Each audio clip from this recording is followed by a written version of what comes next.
안녕하십니까. 과학강사 오정석입니다. 자, 이번 시간에는요, 2024학년도 대학 수학능력시험 생명과학원 분석을 좀 해드릴 거고요. 그 다음에 총평하고 여러분들 어떻게 학습 방향을 가져가야 되는지 이런 것들을 좀 설명해 드릴 겁니다. 우선은 생명과학원은 아시겠지만요, 이제 유전, 비유전 이런 식으로 나눠지잖아요. 그죠? 그러다 보니까 학생들이 뭐 비유전은 좀 암기할 게 많고 쉽고 빨리 풀고 뭐 이런 생각들을 가져가셔서 뭐 비유전을 또 빨리 푼 다음에 유전을 연습하고 이런 것들을 이제 공부 방향으로 잡아가시는 친구들이 있어요. 근데 이런 것도 좀 위험할 수 있기 때문에 하나하나 좀 볼게요. 우선은요, 비유전이라고 얘기하는 것이 총 20문항 중에 14문항 나옵니다. 이건 뭐 거의 고정돼 있다고 보시면 되고요. 점수대는 35점이에요. 평상시 같으면 35점이면 이제 작년, 관연도 같은 경우는 3등급 딱 첫 번째 딱 자리를 잡게 되는데 올해는 아무래도 조금 반수생들이나 이런 유입이 많으면서 35점이면 이제 3등급에서 4등급 중간 정도에 위치하게 되는 걸로 보여요. 그러니까 비유전을 다 맞으면 3등급, 4등급 정도에서 중간 정도에 위치한다. 뭐 이런 것들을 한번 생각해 주시면 될 것 같고요. 비유전도 생각보다 쉽진 않아요. 왜냐하면 아시겠지만 자극의 전달, 우리 신경 전도라고 하죠. 그게 꼭 한 문제가 들어갈 거고 그 다음에 근수축의 원리, 이게 한 문제가 들어갈 건데 이것도 유전만큼이나 학습량이 좀 많이 필요하고 개념 정리가 정확하게 필요한 내용이라서 이게 또 힘든 친구들은 시간이 유전만큼 또 걸리게 됩니다. 그러다 보니까 문제가 좀 커질 수 있고요. 그 다음 여기다가 선생님이 중요 표시를 해놨지만 보통 비유전에서는 이제 병원체와 방어작용이라는 게 있잖아요. 그럼 병원체가 꼬박꼬박 한 문제씩 나왔어요. 혈액형은 단독으로 나오기보다는 사람의 유전 가계도에서 같이 연결되어 있는 걸로 나오는 편이 보통이었는데 이번 수능의 특징은 병원체가 빠졌습니다. 제 생각에는 처음이었던 것 같아요. 그래서 병원체가 빠지고 혈액형이라는 것이 단독으로 한 문항이 들어갑니다. 그러니까 또 학생들이 힘들어했을 수도 있어요. 그 전까지는 안 나왔었기 때문에 아무래도 혈액형 공부를 좀 단독으로 푸는 것들, 이건 것들 소홀했을 수도 있단 말이에요. 그래서 이번 수능의 특징에서는 비유전에서는 요게 좀 중요하게 작동을 했다. 이런 것들을 한번 좀 보셔야 될 것 같고요. 그 다음 뭐 밑에는 우리 중요치라고 얘기해서 이제 상대 밀도, 상대 빈도, 상대 피도, 이 문제가 또 최근에 좀 어려웠었거든요. 계산들이 많이 필요하고. 이 연습을 또 많이 했었는데 이번 수능에서는 또 이 중요치 문제가 빠졌습니다. 그러니까 비유전의 특징은 뭐냐면요. 신경전도랑 근수축이 킬러로서 작동을 할 거예요. 물론 요즘에는 킬러라는 말을 쓰지 않지만 좀 어려운 문제로 작동을 할 거고요. 그 다음에 다음 수능을 준비하는 친구들은 그동안 꾸준히 나왔던 것만 공부하는 게 아니고 자, 꾸준히 나왔던 것에서 어차피 거의 문제 출제는 고정이 되어 있다라고 하지만 뭐 항상성이나 방어나 이런 거에서 지금 이제 병원체 부분이라든지 그 다음 생태계 부분은 조금씩 다른 형태의 문제도 낼 수 있지 않을까라는 생각을 하면서 공부의 스펙트럼은 조금 더 넓어졌다고 봐야 될 거예요. 유전은 이제 뭐 거의 고정되어 있는 편인데 유전도 이번에는 좀 중요한 특징들이 보입니다. 6문항에 15점이고요. 그래서 합쳐서 50점이죠. 보통은 생명과학원은 1등급 컷이 50이 된 적은 없어요. 거의 47 정도에서 48 정도 왔다 갔다 합니다. 그러니까 한 문제 정도거든요. 유전 어렵다 라고 너무 고민하는 친구들이 있는데 우선 첫 번째는 유전은 2점짜리도 있고요. 3점짜리도 있어요. 그렇다고 해서 2점짜리가 무작정 쉬운 건 아니지만 유전도 그렇게까지 막 어렵다라고 너무 걱정할 만큼은 아니라는 거고요. 이제 나오는 것들이 거의 고정이 돼 있습니다.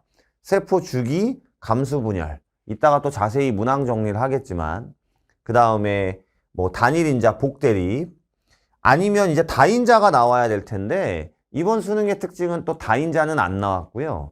그 다음에 연관이 굉장히 심하게 되어 있거나 경우의 수를 엄청나게 따져야 되는 문제가 출제되진 않은 것 같아요. 가계도, 그 다음에 유전병, 그쵸? 유전병도 이번엔 딱 비분리만 나왔고요. 9조 이상 유전병이 섞여져 있진 않았어요.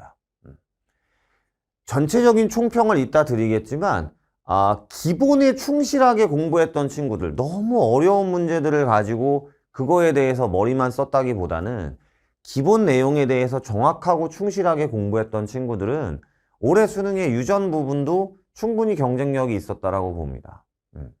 그래서 우선은 우리의 목표는 비유전을 다 맞는다라는 게 항상 첫 번째 목표여야 되고요. 그러면 이제 35점 정도 되겠죠? 그 다음 이제 유전에서 6문제 중에서 이따 분석하겠지만 어차피 한두 문제 정도는 유전이라고 할 수도 없는 문제들이고요. 나머지 문제 한 4문제 정도에서 거기서 이제 1등급, 2등급이 판가름 나지 않았을까라고 생각하게 되는 거고요. 여러분들은 요걸 보시면서 중요하게 생각하셔야 되는 건 매번 나오는 문제에 대해서는 내가 정확하게 정리를 해야 되겠죠. 근데 너무 어려운 것까지가 아니라 기본에 충실하라. 이게 이번 수능에서 보여주는 핵심인 것 같아요.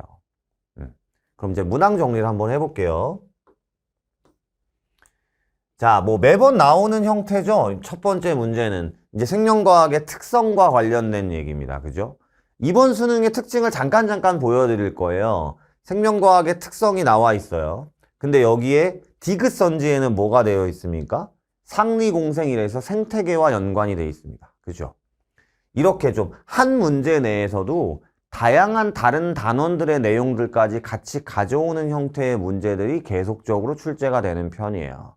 그러니까 여러분들은 이 1번 문제라는 걸 보실 때 이게 생명과학의 특성이었지. 그럼 보통은 여기다가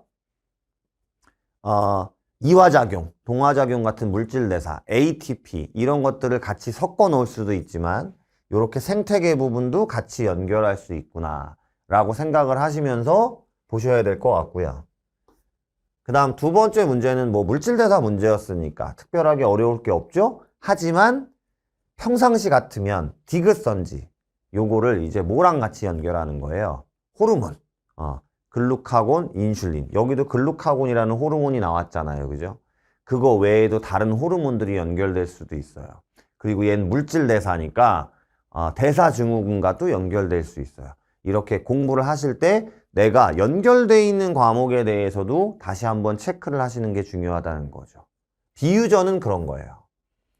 자, 얘는 생명과학의 탐구. 뭐 탐구는 어쩔 수 없는 거잖아요. 특별할 게 없잖아요. 대조실험, 실험군, 대조군. 뭐 매번 나오는 문제니까. 매번 나오는 문제예요. 1번, 2번, 3번은. 그쵸?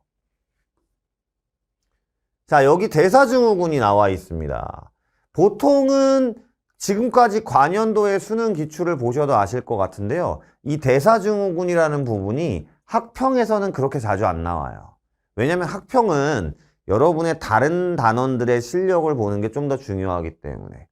근데 수능 문제에서는 대사증후군 문제가 한 문제씩 꼬박꼬박 출제가 되는 편입니다. 물론 꼭 나왔다라고 볼 수는 없어요만은 굉장히 많은 많은 빈도를 가지고 이 대사증후군 문제가 꽤 많이 출제가 된 상황이에요.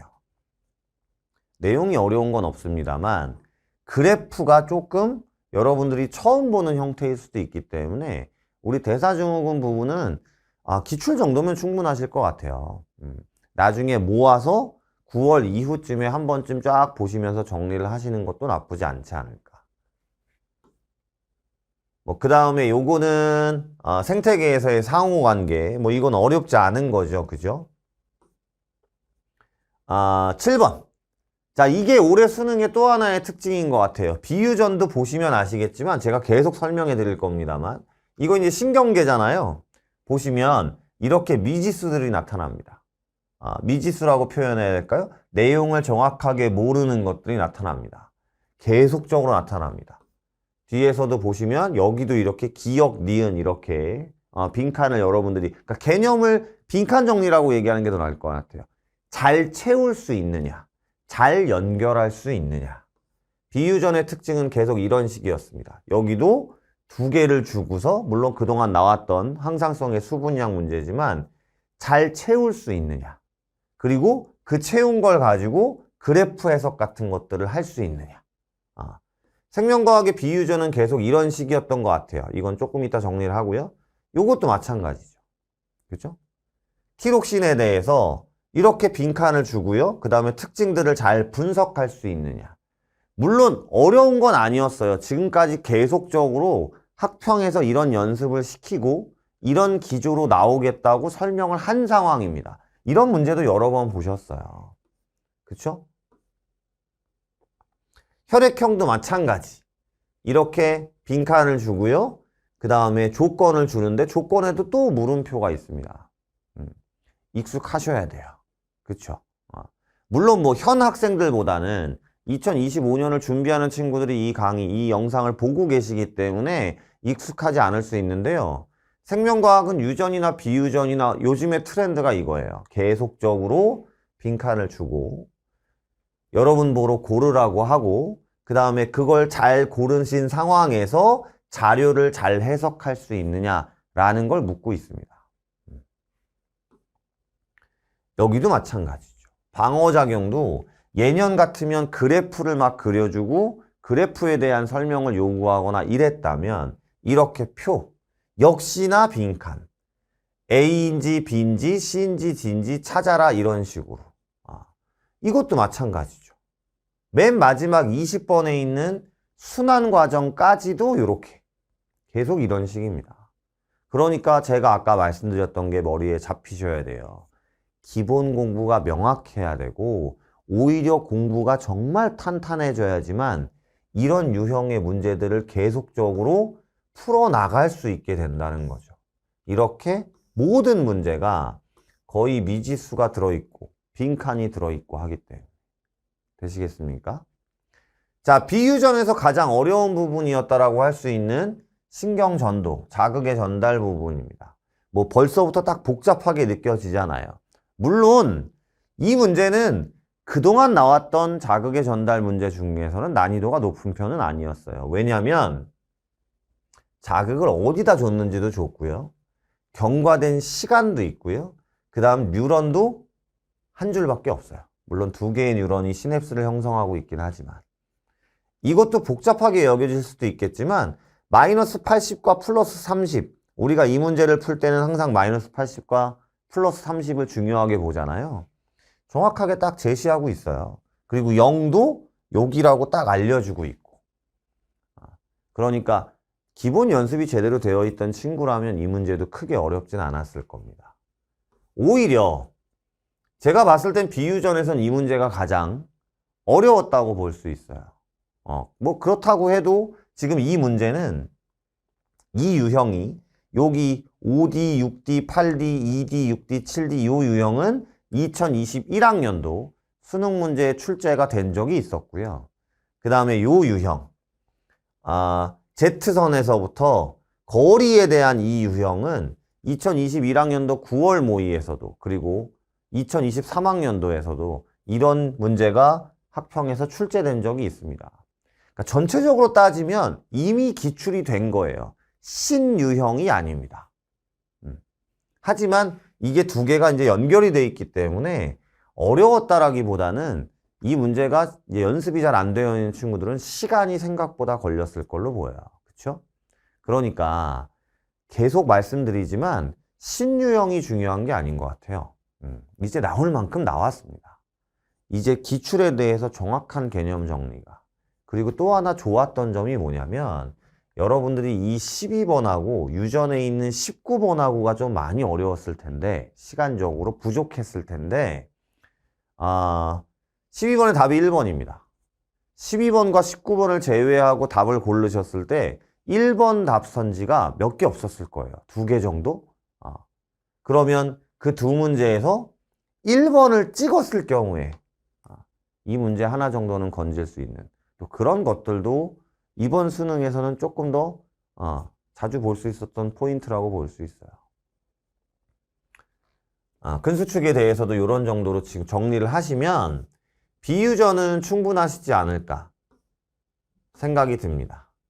자, 이제 유전으로 가볼 건데요.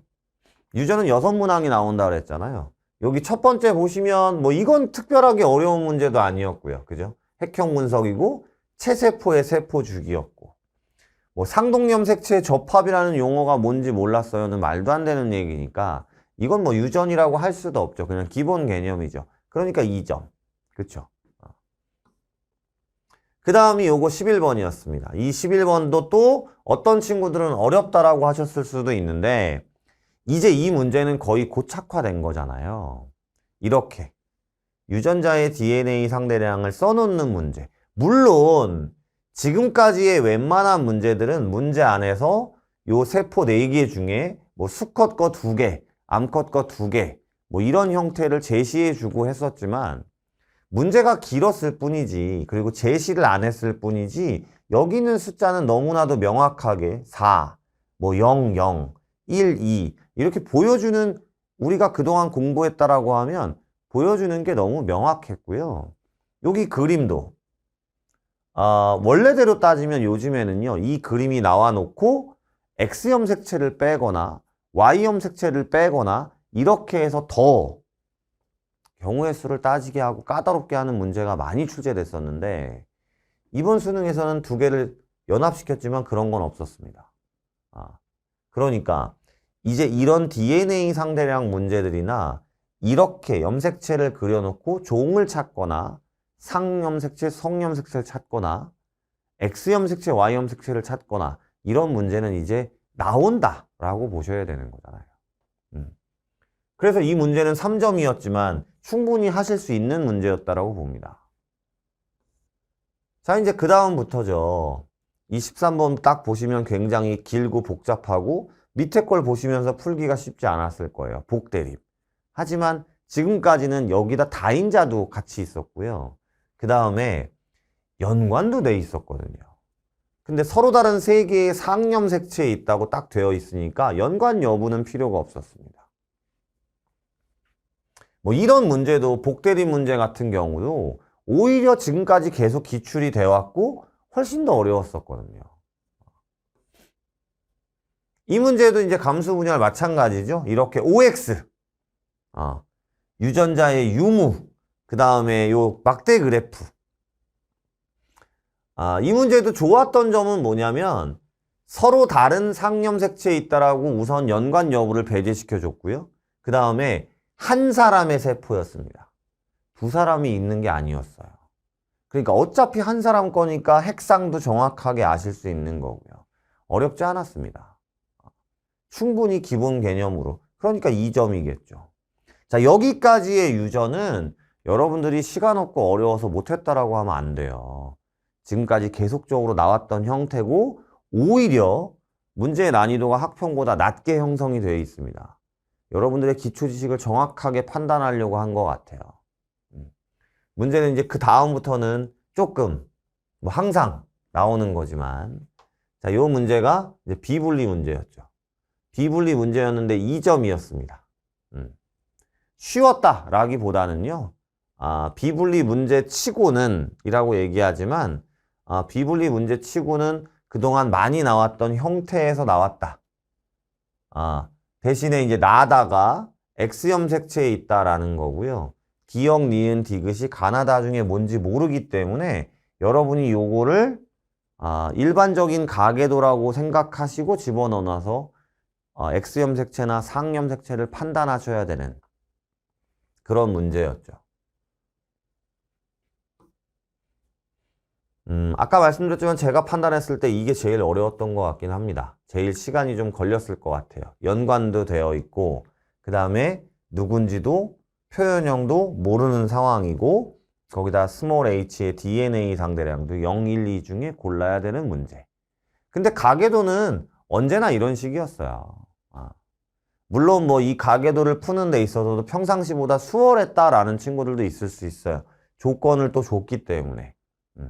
근데 가계도는 원래 좀 어려우니까 여러분이 평상시에 공부하실 때 시간을 재서 빨리 풀려고 애쓰는 것보다는 지금 이제 처음 연습하는 친구들은 20분이 됐든 30분이 됐든 이 안에 있는 내용을 최대한 꼼꼼히 본인이 하나하나 판단하고 내가 이거를 뭘 더 생각하면 시간을 줄일 수 있을까, 이런 연습을 하시는 게 가장 중요하겠죠. 지금은. 자, 그래서 유전 문제는 이런 식으로 정리를 하시면 전체적인 문제가 어떤 건지를 정리를 해드렸어요. 이제 총평을 좀 드리고 학습 방향을 또 제시를 해드릴게요. 물론 계속 말씀드렸지만. 개정 이후 대학 수학력 시험 생명과학 1에 비해서는 자, 킬러라고 표현하기는 좀 그렇습니다. 이제 킬러라는 표현을 쓰지 말라고 했으니까 어려운 형태라고 할까요? 난이도는 좀 평이해졌어요. 제가 판단하기엔 그렇습니다. 하지만 평이해졌다라는 게 단순하게 쉬워졌다는 뜻은 아닙니다. 어떤 거냐? 정말로 이 친구가 기본 개념에 대해서 정확하게 알고, 비유전도 마찬가지고 유전도 마찬가지예요. 정확하게 알고 풀고 있는 것이냐. 그냥 단순하게 얘가 어떨 거야 라고 해서 그동안 많이 나왔던 분포도대로 찍어서 푸는 게 아니라 정확한 개념을 알고 있느냐 라는 거를 물어보는 문제가 나오기 때문에, 그리고 이제 매번 나오는 단원의 문제에 대해서 나옵니다. 이제 생명과학은 크게 달라질 게 없어요. 한두 문제 정도만 융합을 했느냐 뺐느냐죠. 아까 말씀드렸듯이 병원체와 혈액형 중에, 그리고 생태계 내 중에 한두 문제 정도만 융합했느냐 뺐느냐지 이제 거의 나오는 형태의 단원들은 나오는 걸로 보입니다. 그런 것 때문에 제가 이제 킬러의 난이도가 평이해졌다라고 말씀드리는 거고요. 그러니까 여러분들은 기출 문제를 푸시면서 매번 나오는 단원의 문제들에 대해서는, 그쵸? 정확하게 내가 이걸 어떻게 푸는지에 대해서 정확하게 안 다음, 그 다음 시간을 줄이는 연습을 하셔야 되는 거예요. 됐죠? 비유전의 난이도는 점점 올라갑니다. 신경전도도 마찬가지고요. 근수축도 마찬가지고요. 그 다음에 신경계나 항상성, 방어, 혈액형까지 여러 케이스들을 제시하거나, 아까도 말씀드렸지만 중간중간에 미지수를 둡니다.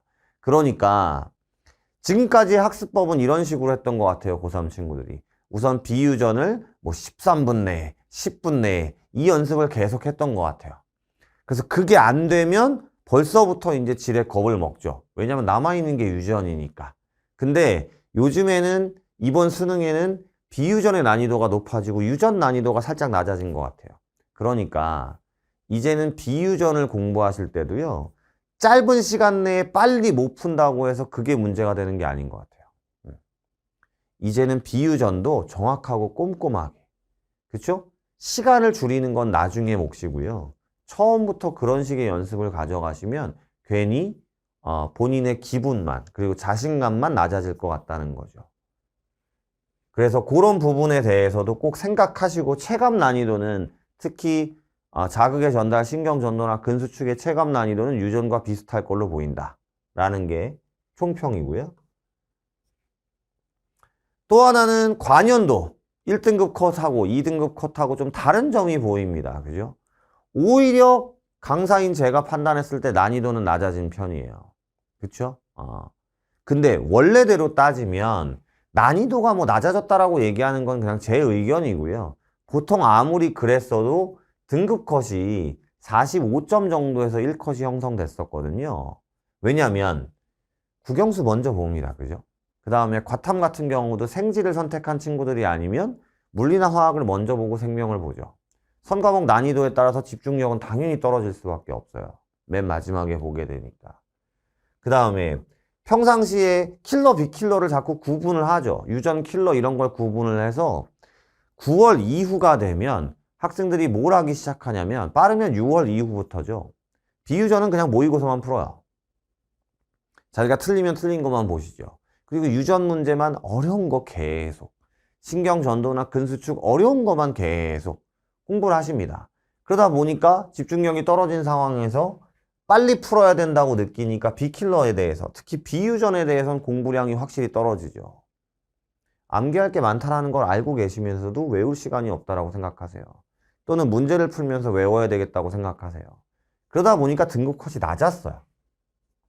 그런데 올해는 예상 등급 컷을 보시면 자체가 높습니다.